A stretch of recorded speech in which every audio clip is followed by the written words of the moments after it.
In the worst mass shooting in US history, 50 people died and another 53 were injured on Sunday when a heavily armed gunman opened fire and seized hostages at a gay nightclub in Orlando, Florida. Islamic State has claimed responsibility for the attack. The shooter was identified by authorities as Omar Mateen, a Florida resident and US-born son of Afghan immigrants. Condemning the attack, US President Barack Obama has said the horrific mass shooting at a nightclub in Orlando, Florida was an act of terror and an act of hate. However, he told reporters at the White House that nothing is definitively known about the motivation behind the mass shooting. President Pranab Mukherjee and Prime Minister Narendra Modi joined the world leaders in condemning the Orlando shooting. Condemning the attack, Prime Minister Modi said that he was shocked by the shootout in Orlando. He added that his thoughts and prayers are with the bereaved families and the injured. Prime Minister Narendra Modi will address the concluding session of the two-day BJP's National Executive Meeting in Allahabad today.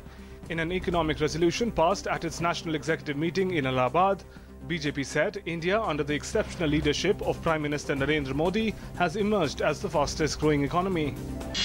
Prime Minister Narendra Modi visited the historic Allahabad High Court and spent nearly an hour at the institution, currently celebrating its 150 years of establishment. PM Modi reached the High Court premises and was received by judges led by Acting Chief Justice V.K. Shukla and members of the Bar Association. BJP President Amit Shah launched a scathing attack on Congress and says the party is getting increasingly weakened because of its repeated obstructions in the path of development.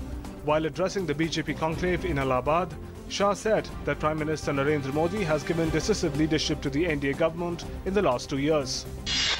President Pranab Mukherjee, who is on a two-day visit to Ghana in the first leg of his three-nation tour, said terrorism is a scourge which knows no boundaries and must be eradicated through collective efforts of the civilized world.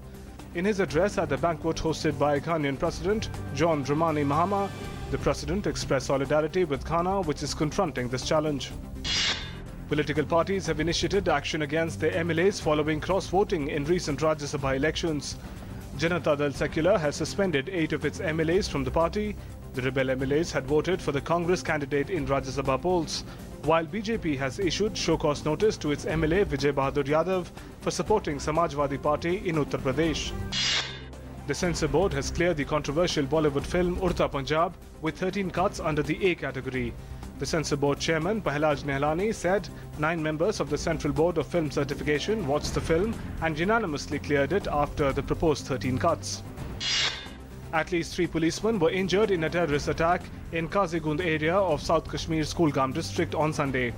According to police, militants opened fire on a police party at Nawa Chaugam village in Kazigund area, 75 kilometers from Srinagar.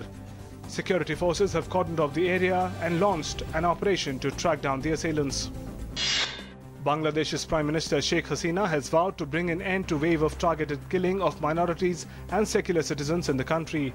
More than 5,300 criminal suspects, including 85 militants, have been arrested in Bangladesh as part of an intensified crackdown on Islamists to halt a wave of brutal attacks on minorities and secular writers.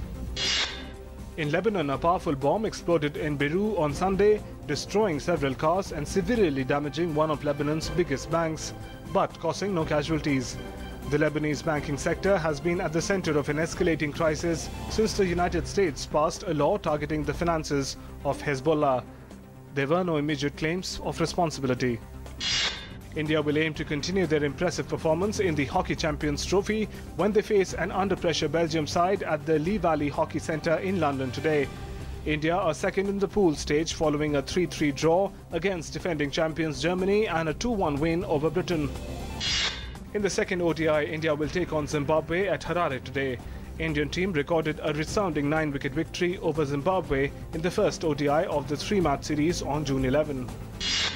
Shuttler Saina Nehwal received a huge boost ahead of the Rio Olympics as she clinched her second Australian Open Super Series title after defeating China's Shun Yu in a thrilling 3-game final in Sydney.